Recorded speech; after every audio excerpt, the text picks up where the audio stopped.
मनसेनं मुंबईमध्ये जोरदार फलकबाजी सुरू केली आहे। मराठीसाठी एकत्र व्हा असे बॅनर्स सेना भवनासमोर सध्या झळकलेले पाहायला मिळत आहेत। हिंदी विरोधी मोर्चासाठी मनसेनं जोरदार फलकबाजी सुरू केलेली आहे।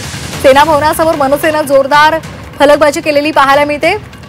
यावर आपल्याला आशय सुद्धा पाहायला मिळतोय, मराठीसाठी एकत्र व्हा असं आवाहन या फलकांच्या माध्यमातून करण्यात आलेलं आहे। तर शिवसेना भवनासमोर सध्या हे बॅनर्स आपल्याला पाहायला मिळत आहेत। याचा आढावा घेतला आमच्या प्रतिनिधी सीमा आढे यांनी। पाहूया।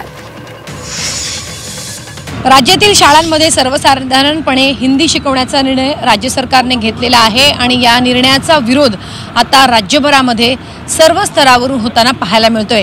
या निर्णयाच्या विरोधात राज ठाकरे आणि उद्धव ठाकरे हे एकत्र येत 5 जुलै रोजी गिरगाव ते आझाद मैदानपर्यंत आंदोलन करणार आहे। या आंदोलनामध्ये सर्वपक्षीय नेत्यांना सहभाग घेण्याचं आवाहन हे करण्यात आलेलं आहे। मराठीसाठी आपण एकत्र येऊ अशा प्रकारचे जे बॅनर आहेत आता मनसेकडनं ठिकठिकाणी लावण्यात आलेले आहेत। आपण बघू शकतो या दृश्यांच्या माध्यमातून की मनसेकडनं बॅनरबाजी जी आहे ती मुंबईभरामध्ये आणि सेना भवनाच्या बाहेर करण्यात आलेली आहे। मराठीसाठी एकत्र व्हा असे आशयाचे बॅनर हे ठिकठिकाणी झळकल्याचं पाहायला मिळत आहे।